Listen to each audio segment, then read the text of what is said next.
Daniel Jeremiah, he of NFL Network fame. You have a podcast now as well. Do have a podcast, Move the Sticks podcast. A Move the Sticks podcast as well that you could find on NFL.com and NFL Network and where else? iTunes. NFL Now. You can find it on iTunes. It's on NFL. On iTunes. You can find it all over the place. And Tom Telesco, Charger GM, will be here. Correct. This week. He's in this week. Tom Telesco and Brian Billick joined the show this week as well. Good to see you, Daniel Jeremiah, by the way. Good to see you, man. I like this casual version. You What like kind of this? socks are you wearing with this outfit, by the way? Showing the socks. Before we introduce the other Jamokes on the show, as they were told. Okay, I figured you were fancy. Purple socks. Match the purple shirt. There you go. All Purple right, nice. socks. It's all about the socks these days. Anyway, how do we get on that? By the way, just pulled a muscle doing that.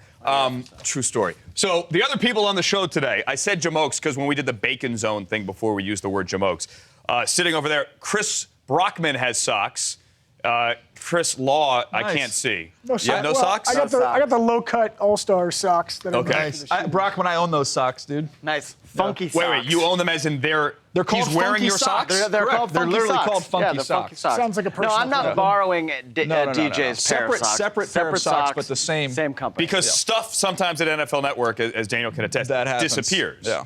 That does happen. But I mean, I'm not in a good accusing way. you. No, I'm not accusing you of anything. No, No, we have a I locker didn't think room. you were. I didn't Okay. think you were. We have one big dressing room at NFL Network, and it looks just like a football locker room, okay? And sometimes this has happened before, and I want to preface this. I'm not calling anyone a thief, but I have on around the NFL looked at the large video wall and said, hey, let's go live to Kansas City where Ari Wolf is there with the Chiefs, and Ari is wearing my tie.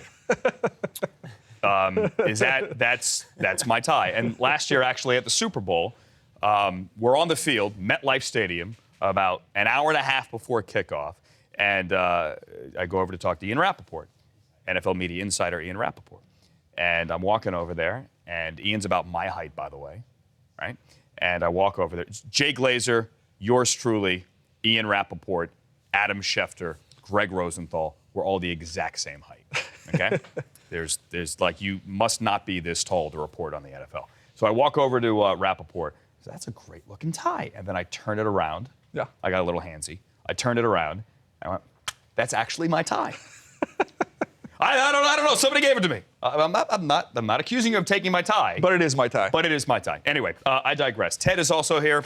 Del Tufo is also here. The entire crew is here. And Rich will be back on Monday. Fear not. Rich back on Monday for the Rich Eisen Show. If you'd like to call in, Rich will be calling in for the final segment of this show. But you can as well. 844-204-RICH. 844-204-RICH is the phone number. The Twitter is @RichEisenShow. My Twitter is @Andrew Siciliano. His Twitter also is Move the Sticks. You got it. Okay, and Don't coming pretend up, like you don't know it. No, it's Andrew. Move the Come Sticks. I on. follow you, but it's like you forget people's phone. Like you put your number in the phone. Yeah, you just you know don't the actually name, know yeah. what it is. You Yeah. just know the name. No And excuse. Coming up on Monday's show, Sapper, Warren Sapp, Dan Patrick, and Dr. Drew. I have used that name before, I'll be honest. But the real Dr. Drew will be here. You watched the game last night? Yeah, it was a very interesting game. Looked like it was going to be kind of one of those runaway Thursday games, and then all of a sudden we found ourselves in a ball game. Houston, J.J. Watt put on a show in defeat. Hey, can you remember a player in defeat getting more attention than J.J. Watt got? because the guy's amazing. Can we roll the highlight? Roll the highlight here, because this game last night was the Thursday game we had all wanted to see. Yeah. But we had not seen it through the first 5 weeks of Thursday games. We wanted the close game. We wanted the game where we could watch in the second half and say, call the friends and neighbors, and that this game's actually happening and there's something going on here. But we didn't think that right out of the gate. When Indianapolis gets out to the 24-0 lead, the snarks on Twitter started, blowing up, and everyone else. Let's be fair. It's not, Daniel, just the people on Twitter. I think all of us were sitting there saying, here we go again. T.Y. Hilton, here he goes again. He had 223 receiving yards. Someone tweeted at me, does Jonathan Joseph have T.Y. Hilton on his fantasy team? Jeez. No. That's a pretty bad accusation. 24-0, Colts got out to the catch lead. was insane, by the way. That catch by Andre Johnson was insane. That was his first touchdown, if memory serves, in 7 weeks. Eventually, Houston makes this a game. Arian Foster is just amazing to watch. He's beautiful to watch. His gliding running style, he's just one of those guys you enjoy watching him on a 7-yard run because it's so effortless and fluid. And luck brought him back. Luck to T.Y. Hilton there. Brought him back, that is, once Houston made a game of it. That made it 33-21. Then your guy, J.J. Watt. Yeah, this is a play everybody will spend the whole day talking about is J.J. Watt. He kind of used his foot to kind of scoop it to himself and then picks it up and goes in. And third touchdown of the year. Everybody's kind of talking about he's got more touchdowns than Calvin Johnson, LaShawn McCoy. So I was looking up some numbers, and the one that kind of was weird to me, not just J.J. Watt. Haloti Ngata's got as many picks as the Seattle Seahawks right now, Andrew. Come on. Really? How bizarre is that? So you can get some interesting. 2? He's got 2, yeah. And the Seahawks only have 2. But J.J. Watt, for a team that didn't win, a lot of attention went his way. He's the best defensive player in football. It was obvious last night. But Andrew Luck, 4 out of 6 games, he's gone 370-plus passing yards. And it's not just him. I mean, you keep hearing it's just Andrew Luck, and he puts everybody on his back. You start looking at T.Y. Hilton, and now we're seeing what Dwayne Allen can bring to the table. The offensive line, even minus some guys, did a nice job. Ahmad Bradshaw getting more involved. And their defense has been outstanding. I mean, I think this team's got staying power. Well, I guess that's the question because, and again, Daniel Jeremiah here, NFL Network, our scout. You see him on Total Access. He has a podcast as well, the Move the Six podcast. You were in the front office for the Ravens, the Browns, and the Eagles during his NFL career, and he played quarterback at App State. I don't think we have that video, but we don't have that. It's coming though. Efforting. We are efforting that video. That's the thing about the Colts is that you know they have the quarterback, and you know they have that transformational player that can make everyone else better. Yeah. But is the rest of the team good? They have parts, but are those parts good enough with that quarterback to be a legitimate contender? Because they make the playoffs, but then we've yet to see them really make a run. Yeah, well, they won a game last year. They're kind of taking those steps, right? Make the playoffs the first year. The next year with Andrew Luck, you win a game in the playoffs. And I think you continue to see them grow. Last year, they had so many injuries going into the playoffs. I mean, he's feeding the ball to Griff Whalen at that point in time. Reggie Wayne wasn't there. Dwayne Allen wasn't there. Now they've also added Hakeem Nicks this year to go along with some of their other weapons. On defense, Andrew, the last 3 games, they've given up 3 third-down conversions total. So I don't think we give their defense enough credit. Chuck Pagano's a defensive-minded guy, and even without Robert Mathis, they're playing great on that side of the ball. Is Andrew Luck, because we used to say this about Tom Brady, that Tom Brady, and now we debate whether or not we can still say it, but we used to say he's the guy that makes everyone around him better. You can sign J.J. Stokes off the street on a Tuesday. Granted, J.J. Stokes had talent, but this was at the end of his career. Nice reference. Right, and Tom Brady, because I remember that one week, can go out and make J.J. Stokes look like he's still something, or anyone else for that matter, just one little example. Is Andrew Luck that guy where, yes, he has people around him, but he is so good that he raises everyone else's level? I think so. I absolutely think he is. I think you look at what he had to play with at the end of the year last year, had some rookie free agent receivers, and they go in and win a playoff game with those guys. I think everybody's level of play comes up around him. And he's got a unique leadership style. He's almost more like a linebacker. You know, some of these quarterbacks can be kind of professorial. He's not like that at all. He mentioned last night on the postgame show with Rich and everyone else that, you know, as a kid, he lined up as a defensive end. Yeah. And that he still, because he was asked, are you a quarterback or a football player? Something like that, paraphrasing. And he said, I'm a football player. He said he likes to, I think his words were, play football and get dirty when he's not a quarterback. So he doesn't mind occasionally getting hit. Not that he wants to get hit, but you don't see that. No, he's that often. He's different. And I actually had Ryan Grigson on my podcast last week, and he brought up the fact that once Andrew Luck gets a big hit in the game, once he takes a big hit, it kind of gets him going, fires him up, and he gets competitive, and he takes his play to another level. Does that scare you as a GM? No, because he's built to take it. I mean, you stand next to him, he's built like a dang linebacker. Sure, he huge. is. Well, Cam Newton's built like a defensive end, but there comes a point, I know he's more angular here, but he's a big dude. But you watch Andrew, when Andrew runs, even as competitive as you saw him slide the other day, probably could have got a couple extra more yards. He got down, and he's just built to take the punishment. I remember watching him in college. They're playing USC, a turnover, Sharice Wright, who plays for the Chargers, scoops it up. Andrew Luck levels him. It was a beautiful form tackle. In last week's game, he played great against the Ravens, had one boneheaded interception. Perfect form tackle. I mean, he's that kind of a competitive, physical guy that I think everybody else on the team draws from that. We don't have it here, but did you see by chance on Inside the NFL or when we ran it on the network as well when he was wired last week against the Ravens? I did not see it. He is, and I use this term affectionately because it takes one to know one. He's a dork. Oh, yeah. He has a dork quality about him. And when you hear him on the field, that final drive, he goes over, he's talking to Pagano, talking to Pep Hamilton, and says, all right, can we score? Can we score?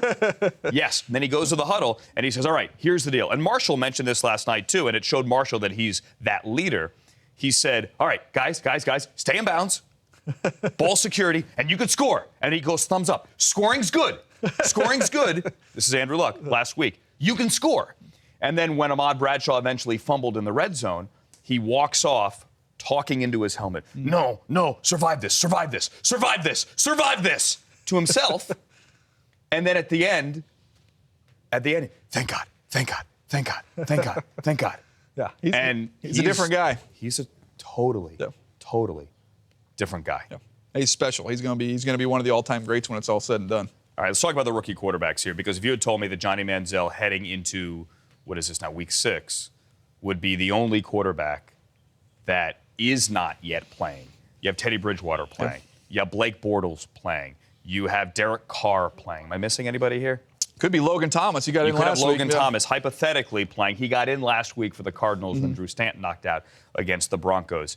I'm going to assume the answer right now is Bridgewater, the most effective. But is Bortles the best long-term of that group? I'm going to stick with what I had when they were coming out, Andrew. And I had Teddy Bridgewater as the top guy. He's only had one start. Bortles has had more opportunity. But in that one start with Bridgewater, you saw everything you wanted to see, that I wanted to see at least. You saw somebody that's very efficient. He's accurate. He works through his progressions quickly. You even saw him move around. You see him running here against the Saints. Saw him move around more in the action he's had this year than even he did in college. So he adds that dimension to it. The word I would use to describe Teddy, if you had one word, is poise. And I think he has that. And I think that's key to being successful. Was his pro day as bad as everyone made it out to be? I wasn't at the pro day. I was at the network. We were covering it live, so I was in studio. But I kept him as my top quarterback after that pro day, and I was on the phone with the general manager a couple weeks after his pro day, and I said, look, everything I saw from him on tape, I can't just flush that because of a bad pro day. And his response was, I was there. I was at the pro day. If you would have been there, you would have dropped him. That's how bad it was. It was that bad. That's what and now he didn't wear says. gloves in that pro day, Didn't correct? wear gloves. He was with guys he hadn't been training with. It was cold. He'd been training in Florida. Then he goes to the pro day at Louisville. So there's a lot of different reasons for it. But my whole thing was everything you saw on tape is what we're seeing so far. All right. So I mentioned Manziel before. He has yet to play, or I mean, at least yet to really get in there. He's caught a nice pass. Didn't count, but it was a nice catch. Brian Hoyer's playing well. Yeah. Brian Hoyer's playing so well that there is no way, barring an injury or barring a total collapse, which are both possible, that Manziel is going to get on the field anytime soon. Forget about the what do you do with Hoyer thing. Let's say you keep him. Let's pretend that.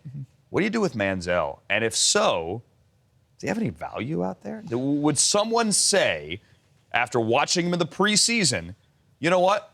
I still want the guy. I don't think that's what the plan would be. I really don't. I think when you look at Manziel, and if you watched him in the preseason, you saw a lot of the stuff he needed to work on. Footwork-wise, he was very raw coming out of Texas A&M. That's going to be an adjustment for him. I think this is the best thing for him and for the Browns, that Hoyer's playing really well, because now you can take your time with Manziel, let him get better and work on his craft on the practice field. Can you learn on the practice field? I think you can. I mean, some people say you got to be in game action. No, you're talking about fundamentals of footwork. That stuff gets better on the practice field. If he had to get in there right now, do you think he'd be ready? I think he'd have to play a different style. I don't think they could do what they're doing right now, what they're doing with Brian Hoyer. See, the crazy thing is, and I agree with you on the style, is that people say, well, let him run, let him do this. He doesn't have RG3 speed. No. We're not talking about that kind of game-breaking athlete. He doesn't have Russell Wilson speed, does he? No, Russell Wilson is a better athlete. He's also a very physical player. That's another thing you worry about with Manziel. Can he physically hold up? Right. And people say, well, just run read option and pistol and have him do that. No. He's not physically going to hold. He's not going to physically hold up if you try and do that. Right. But Daniel Jeremiah is going to physically hold up for one more chat here. Coming up, want to get your thoughts on the two quarterbacks we are going to see at the Rose Bowl Saturday. Brent Hundley, Marcus Mariota. This is Marcus Mariota. Did I say that? Mariota. I've heard it both ways. Actually, I haven't. More with Daniel Jeremiah coming up. Nittany Lions going to pull it out this week? Wow, that's a battle of bad. Battle of bad? We have one loss. Any chance? Who cares? I'm not Any chance buying Syracuse upsets Florida State? 0. I got a little bit of a bone to pick with you, though. So I sent out a tweet. It was something that you've criticized me before. Yes, all multiple the time. times. I set my alarm for like 4:01 in the morning. Yeah, but you set It's a double. Yeah, but It's you a set double. like I set a couple four different alarms. alarms. And because I don't want to miss. What happens when the first one goes off that you can't I don't know if I hit snooze sometimes. I don't know because it snoozes for 10 minutes I do it automatically. sometimes too. Yeah, but if you tap So it, I tweeted it out. Here's what I tweeted What? out. Let's let them see this. So I tweet this out. And this is a picture you screen grabbed your phone? Yes. Yeah, if hold on a we can get second, it. So yeah. this is me. I tweeted out. I wonder if I'll ever get used to this. So, getting but up at this time. look at all the alarms. So I then see some chatter that I then get brought into by Brockman tweeting something Well, because out. I responded So if we to can see you. this next one here. I Right. can't believe you captured this. Oh, No, that's the end. Yeah, that's the end. This is the end, actually. Yeah, if there's that's the end. so Daniel and Brockman went into a back and forth. Do we have that one or no? Well, Brockman's up late. No, oh no, that's my tweet. That's my tweet. So I wrote back to Law and I was like, really, why are you waking up at 4:01 in the morning? And then DJ wrote back. What I said was like, come on. You called me an alarm faker. I said he's an alarm clock liar. an alarm Right. clock liar. because- I love their first album, by the Yeah, way. yeah, exactly. Alarm Clock Liar. They were So great. I remember whenever the free agency frenzy started, you Yeah, I were had to be- tweeting because I something had to be out up there so because early. I was getting And ripped so on for you that You noticed too. the one alarm. One alarm. Well, the reason why you guys have the same job, right? You guys Yeah. do the same thing. You work the same hours. Right. So That you're day. like, I got to wake up at 3:45. Then Brockman's like 1 o'clock in the morning. DJ like, what's up on Twitter? Right, So yeah. I'm like, there's no way this dude has to be up this early. And I'm like, oh, why are we up so late? Like, Law's already awake. You better go to bed. Well, that's just a little look into the window. No, you took a nap or something that day. Yeah, no. I'm Andrew Siciliano. This is Daniel Jeremiah from NFL Network. You know what? We call you a scout. You used to be a scout. I think that's pigeonholing him. He's more than a scout. I know this, that we are sitting in here today for Rich Eisen on the Rich Eisen Show on DirecTV. With a lot of different couches, by the way. We have many couches. We have many chairs. This is a beautiful new studio, a studio in which Rich will return on Monday with Warren Sapp. Dr. Drew will be in studio, and Dan Patrick will join him in a very large television screen over there. Also, Rob Lowe on the phone on Tuesday. Eddie George in studio Tuesday. Planning ahead. All right. If you're planning ahead to the weekend, however, there's a lot of good college football this weekend. Yep. The one that I'm looking forward to, and maybe it could have been bigger if Oregon hadn't lost last Thursday and if UCLA hadn't lost this past Saturday, but the Oregon-UCLA game at the Rose Bowl, specifically here for a couple of quarterbacks. Now, I have to be careful. We're not suggesting here that Marcus Mariota or Brett Hundley, I almost said Todd Hundley, not him, Brett Hundley, not a left-handed hitting catcher. We're not suggesting that they need to go to the NFL draft or should go to the NFL draft, just playing the hypothetical if they were to go to the NFL draft. Tell me about these two quarterbacks as a scout and what you see. Well, they're both talented guys that have some flaws, and I think you saw that last week with each of them. I don't think either guy is all that comfortable working inside the pocket, resetting your feet, going through your read, and being able to play from a confined pocket. You just don't see that a lot with them. A lot of one-read stuff, get the ball out. Some of that's a function of the offense that they're in. They're both great runners. Mariota does it with speed. Hundley does it more with power. But you saw last week with Hundley, 10 sacks he takes against Utah. Now, some of that's on the front, on the offensive line. They're not very good. But he has a bad habit kind of dropping his eyes, holding on to the ball.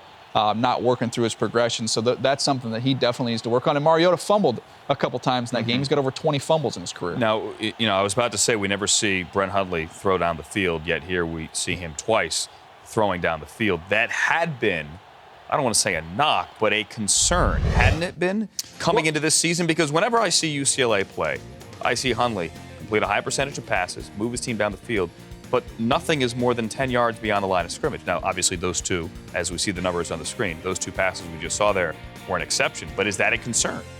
Well, it's just part of the offense that you run. I mean, and it is what it is. When it's his first read down the field, when he's hitting his back step and throwing a deep ball, he throws a pretty deep ball. You saw it on the tape right there.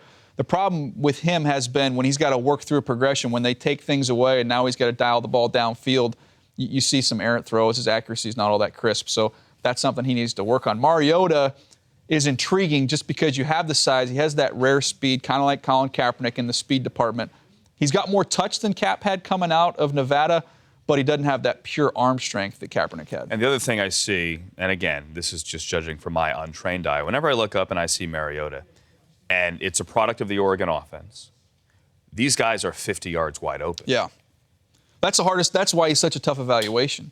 He's a unique evaluation because you don't get the examples of those tight window throws. You watch the Michigan State game, the first half, a lot of tight windows. He's not very successful trying to squeeze balls in, and they're not as good of an offense. Second half, They make adjustments, they scheme it up, and he's got guys catching touchdowns like punts because they're so wide open. That's what makes his evaluation tricky. So are either of these guys, we're not trying to put a grade on these quarterbacks yet or telling them they should come out in the NFL draft, but can either of these guys do what, say, Teddy Bridgewater did 2 weeks ago? Come in, first year, maybe not week one, but come in first year and lead a team to 450 yards, 500 yards of offense, whatever it was for the Vikings.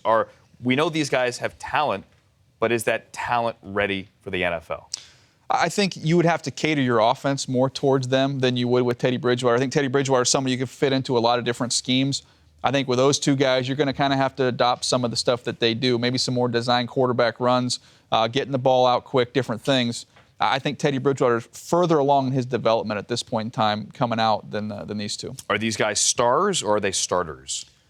Well, it's yet to be determined. I mean, I think they're both have, potential to be starters. I would say Mariota of the two has a star potential if he can develop and get there. Because of his feet? Why? Because he's just such a special athlete. He's a special athlete, and I think he's just got a little more natural play to him than Hundley does. Hundley's a little bit stiff, and I'm not quite as high. How? I guess there's a bigger picture question here. The skill position guys from Chip Kelly's Oregon offense. As a scout, are you concerned with how they, big picture, translate to the NFL? Well, I think, you got to take those things individually because there's always those exceptions when you're talking about those players. The tough thing is it's not just Chip Kelly in his system. It's the college system as a whole now. People always ask you a lot of times when you put your rankings out of players before the draft, but this guy has 1,300 receiving yards. This guy has 17 touchdowns. As a scout, you almost have to throw stats out the window in college right now because it is so offensive friendly in these systems. It doesn't necessarily mean anything when you're trying to translate to the next level. I want to talk about Todd Gurley if we could, because for those who don't know, Todd Gurley has been suspended indefinitely here by Georgia. Allegedly, the story is autographs, money and autographs, and so be it here. Todd Gurley is one of those special backs where when you watch him, you say, wow, I cannot wait to see him in the NFL. Yet, we're hesitant these days to take running backs at the top of the draft. Is he an exception? I think he'll be an exception whenever he decides to come out because of his skill set. He's one of those unique guys. People always ask for comparisons, Andrew. When I watched him, I say, okay, I see a little bit of Steven Jackson. I see a little bit of Marshawn Lynch. Even when I was back with the Ravens, we saw Fred Taylor a lot. I see some of Fred Taylor in his style of play. And I think there is still a place in the first round for those big-time runners. We just haven't had those guys come around. We've had a lot of undersized backs because of the spread system in college. He is a big physical guy that's built to kind of be a workhorse. Our colleagues at NFL Network always like to say, or a couple of them do, that if we had a Marshall Faulk talent, that talent would be still at the top of the draft. Not suggesting Todd Gurley's Marshall Faulk in any way whatsoever. But it isn't necessarily just a product of today's offenses. There hasn't been that guy, has there? No, there just really hasn't been. We've had some nice players. I mean, we've looked at a lot of second-round backs, and that's the one thing. It's like, oh, the position's been devalued, but all those second-round backs, there's a lot of them that have hit. You look at LaShawn McCoy, you look at what Le'Veon Bell's doing right now. A lot of those guys have. I just think in terms of having everything, the size, the power, the speed, those guys don't come around very often anymore. No, not at all. Hey, want to get your thoughts, if we could, quickly here on the college football playoff, because it struck me this week when I was watching something and they started throwing out names. Once again, here's who I think the 4 teams would be for the college football playoff, and they're all SEC teams, basically, other than Florida State. It struck me that no one's going to be happy with this thing. We think that people will be happy, and this is a better system than what we've had. We all agree on that.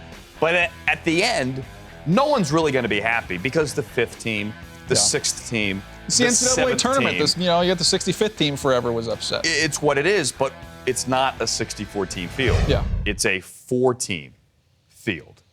I like it. I still like it. I'll take it. I like this a lot better than what we've had in the past. I mean, I'm not going to. You won't catch me complaining about it. I know a lot of people want to see it go to 8, and I think that's where it'll eventually get. But right now, I'm happy with 4. You think we have 3 SEC teams? No, they're all going to beat each other up. There's the SEC. They're all in the SEC West. They all have to play each other. I think that'll take care of itself. But don't we still see? I still think that we're going to be sitting here screaming about bias at the end. Well, we could be, but I mean, look, we see all these losses that teams have had this last weekend. We have 5 of the top 10 teams lose. I get that. So you lose your excuse to me. Look, if you have a clean sheet and you don't make it into the top 4, you've got grounds to complain. If you drop a game, then that's a you problem. What about Florida State? By how many does Syracuse beat Florida State this week? Oh, by how many does Syracuse By beat? how Okay. many does Syracuse beat Florida State? I will say, despite an unbelievable effort from Syracuse, that Florida State squeaks by with a margin of 26-27. 26 or 27. Yeah. Now, that's taking into account the fact that Syracuse fired its offensive coordinator this week. Obviously. I mean, has a question mark at quarterback. That's why I've put him at 27. The game is at the Carrier Dome. Otherwise, it could have been It's at 22. homecoming. Could have been at 21 or 22. But all that turmoil, I think Florida State stretches that from 21 or 22 to 26, 27. And you do realize that homecoming changes the dynamic. Hold on, can I ask you two? Because we have two Syracuse grads Okay. here. How many games did you guys attend in a typical year? Like I went to Penn State went to all every of them. game. You went to all of them? Well, every game. I went to You all all of of them. them? The games that I wasn't doing play-by-play for. Yeah. This means play-by-play, I guess. Yeah. Then I went. Here's to all my of them. question: homecoming in college. What's the difference between a homecoming game and a regular game in college? I don't know. Homecoming's a high school thing. Why are we doing that in college? That's when App State beats Michigan, right? Not That's homecoming. That's what homecoming means. Nice. He went to App State. See, that wasn't a shot at Rich. Well played. That was. It didn't work so lifting well this for guy us up. this year, by the way. Rich didn't get him this time. Well, not all alumni, can come back every week, and that's the 1 week where maybe they can come back, see their classmates, their fraternity brothers. Fall or down face sisters. first in a ditch. Fall down face how first. many games have you been to since you graduated? Football? Yeah, Syracuse. None of them at the Dome. I've been like when Syracuse came here to LA to play USC. Right. Go to that. I was there as well. Right, but I have this job on Sundays that sometimes conflicts. Right. So generally, I haven't been to many of those. I've been to basketball games. Right. Many a basketball game, but I have not been to the Carrier Dome for a football game. Neither have I. So it's been 12 years. There you DJ, go. is your jersey retired yet? My high school jersey is yes. My school college jersey, no. Okay. The 1,300 yards I think I threw for, I was running quarterback. I don't think that's going to get your jersey retired anytime soon. All right. Daniel Jeremiah, please, the Move the Sticks podcast. Find it at NFL.com. Where else? All the places. NFL.com, iTunes, Stitcher, you can find all those places. Daniel Jeremiah. The Rich Eisen Show, weekdays at noon Eastern, on Audience.